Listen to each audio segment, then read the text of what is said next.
Hi, I'm Swati Prakash, the author of this book called Shamelessly Arguing with Vegans, in which I have exposed and busted 150 myths that people hold against veganism, myths that control humanity, make us endangered.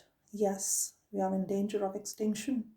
And not just that, they have us fooled since birth, inculcating in us all these wrong beliefs that we need animal protein, that we need animal meat, eggs, dairy, that animals are just things for us to use as we wish, that God has said we should do it.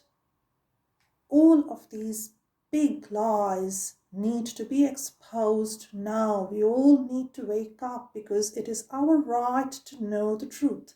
So I hope this book helps you. To start with, I'll just take a random card message. One, to help us feel connected with something higher, a positive force. This card says, I'm a spirit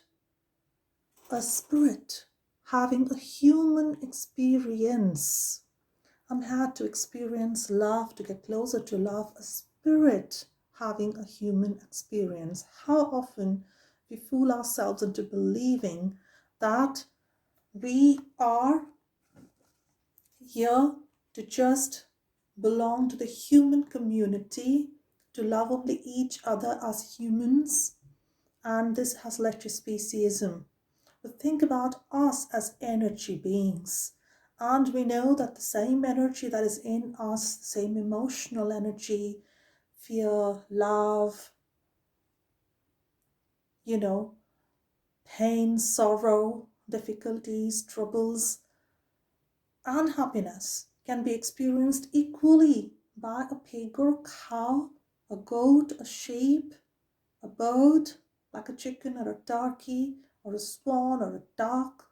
Why should we abuse them? And fish, yes, we all are sensitive, emotional beings. The similar energy in all of us is to be honored and not to be ignored. We shouldn't hurt each other because we are not vegetables.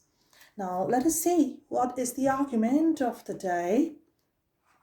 An argument against this very simple concept, an argument that is questionable.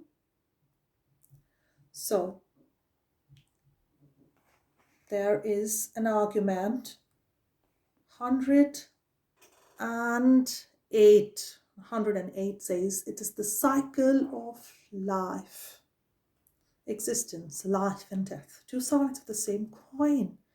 Humans, animals, we all die, we all live. So as long as we thank the spirit of the animal, respect the cycle of life, now we have always been hunting them and using their remains. We can even use their remains for healing us, doing rituals with their body parts, dead body parts. This is ridiculous. See, we're talking about respecting the cycle of natural life and natural death after killing someone through murder. What a contrast. So, justifying that abusing someone, killing someone is a part of cycle of life is completely false, isn't it? A completely false argument. Justifying the archaic practice of killing animals for human welfare, laced with semi-spiritual practices, very common indeed, but just because our venerated ancestors and respected shamans used psychotropic drugs and beat skins of killed animals and wore their headdresses, their antlers and feathers and robes made of their remains and leather, does not automatically mean that fur industry is healthy or ethical. In any case, it does not justify the consumption of any non-vegan product, factory farmed or otherwise, by the way of abuse of a sentient being. Like I said, these beings have emotions like us, just like us. So, respect the cycle of life, yes, but not the cycle of abuse. There is a cycle of abuse too, yes. Those of us who are victims of abuse, we know about that. There's a cycle of abuse. a systematic way in which it is done year after year after year, to torture the victims, to make them completely dependent on you, take away everything they have, hurt them emotionally, psychologically, beat them, sexually abuse them. Why do we do this to these beautiful creatures? They are victims. So if you respect nature, seasonal cycles, day, night, cycles of the year, yes, those are cycles of nature. Winter comes, then comes spring. Yes, and then summer. But that respect to nature should also mean respect the living. Yes, respect all life, because just respecting the mechanical things happening in nature isn't respect and love for the planet. Just respecting soil and stones and crystals of the earth is not respect of the planet. It is the respect for the living that we need to have. We need to evolve our methods of living, working, yes, businesses, trade, corporates, the way we eat, the way we pray. We reduce the suffering of others, and then we are a good world. Being vegan helps us begin on that path.